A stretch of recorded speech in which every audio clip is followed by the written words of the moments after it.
like my new star? I like it fine, Eli. I like it, too. Can I get you something? No. Well, good. Come in. Sit down. Sit down. Thank you. Yes, sir. How's Norman doing? Oh, Norman's turned out to be a real asset. That's good. And then I have the pleasure of seeing your daughter-in-law once in a while, too. Yes, sir. Eli, I'd like you to do me a favor. Happy to, if I can. Convince Norman to go back to school. He respects you. He respects you, too, Mr. Harrington. I'm his father. He doesn't listen to me. Maybe he'll listen to you. I think he'll listen to you in the long run. But I'm talking to you because I believe you have influence with Norman. Well, for what it's worth, I think it's important for Norman to make his own decisions and live by his own decisions, even though we wise men may think he's making a mistake. I don't think I know it's a mistake. And I believe you do, too. Well, you can be sure. If Norman asked me what I think he should do, I'll tell him. Oh, Dad. Oh, hi, Leslie. Thanks, Elliot. Say, I ran into Rodney down at the garage. He's up to his ears in grease and wrenches and the engines of tired automobiles. Good, that's the only way he'll learn. He's really determined, isn't he? I don't have to tell you I'm proud of him. Say, that mechanic that works for Rodney, Lee Weber? Yeah, Lee Weber. He's got kind of a chip on his shoulder, hasn't he? Lee Weber came with the business. He knows all there is to know about cars, invoices, gas, everything. Rodney's a novice. Will you think about what I asked? I'll do that. Thank you.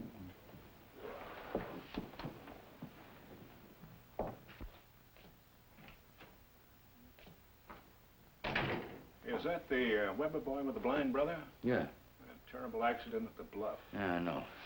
I see him down at the wharf once in a while. He stops by for some chowder to lug home. Never the kind to stop and talk. Always have the feeling that he's lugging home some problems, too. He made a crack about Allison. Rough? No, not the words, just, the feeling I got. You know me, the overprotective father. What did Leslie want, anyway? Want somebody to hear him out? Just like you, he's worried about his kids. See you later, Dad.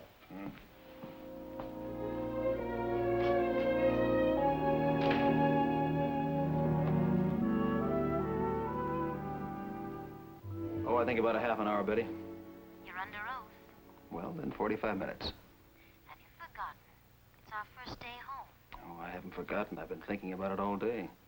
Well, let me tell you something. It isn't too early for a wife to feel neglected. Keep nagging. I love it. Just a second, Nag. Come in. Oh, I'm sorry. I'll wait outside. Did you want to see me?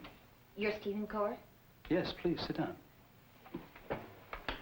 Sorry. That sounded like a woman.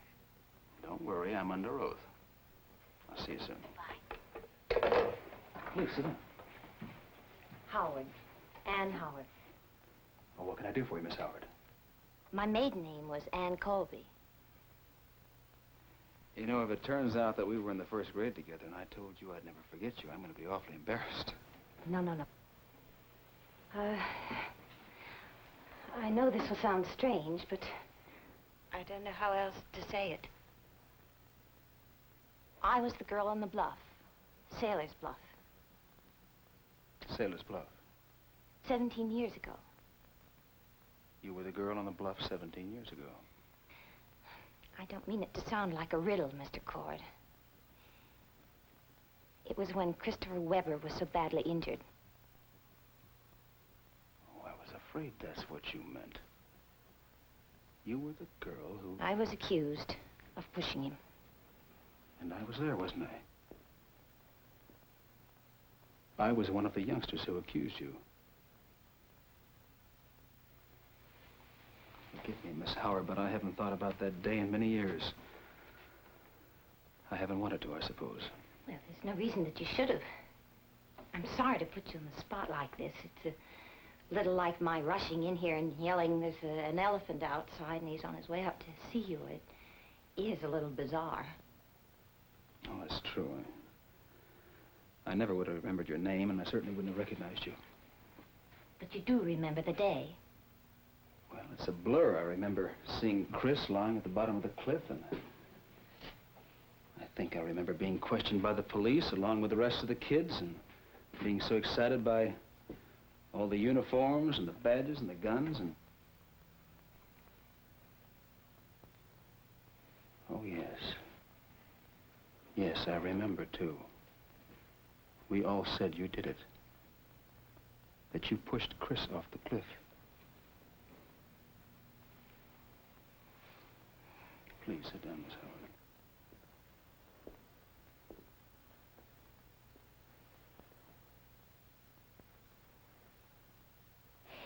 Mr. Cord, I was a child when it happened. We all were. But for many years afterwards, I believed what they all said, that I was responsible. I lived with that. I had no choice. I'm sure it wasn't an easy thing to live with. Thank you. No. But as I said, when you're a child, you have no choice. You're too young and too terrified to ask questions or to protest or defend yourself. But I've begun to feel that the story I accepted all these years is just plain wrong. And that's why I've come back to Peyton Place. You don't intend to try to reopen the case? No, I know it's much too late for that. I just want to find out what happened at the bluff. What really happened. Well, if I'm any example of the town's memory, Miss Howard, you may have set an impossible task for yourself. I wouldn't know how to go about talking to people and asking questions. I'd be too embarrassed. You'd like me to do it for you? Yes, I would. You see, I'm living here now. I'm working at the hospital. I'll pay for your services. I'll pay something every week, no matter how long it takes. I was one of your accusers, Miss Howard. Now, what do you hope to accomplish? I think that you may find that I had nothing to do with Chris's fall, that it was an accident. And if it wasn't, are you inferring somebody else pushed him? Well, that I don't know. One more question. What if you go through an inquiry? What if you ask all the questions and you drain yourself dry doing it, only to find out that the original story was true? Now, what then? Then, Mr. Cord, there would be no more doubts. Is it worth it? Let me tell you something. Now the doubts are harder to live with than the accusations.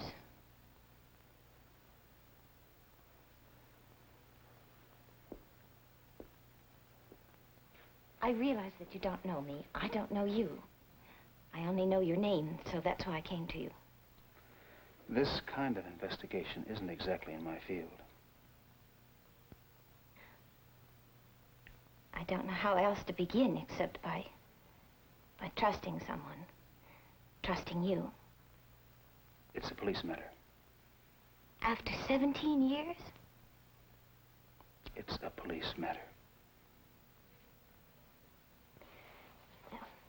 I want to thank you, Mr. Cord, for taking the time to... Don't thank me, Miss Howard.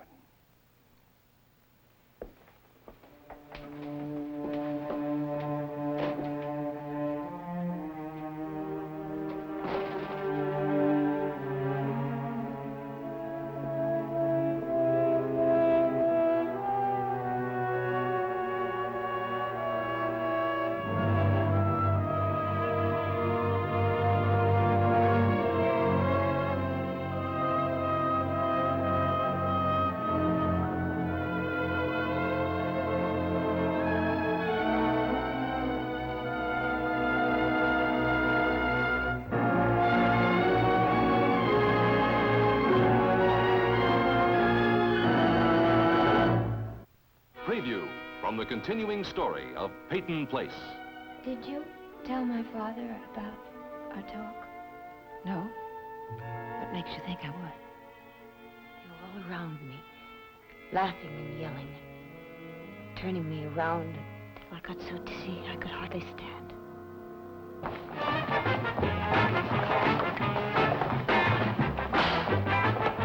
knock it off.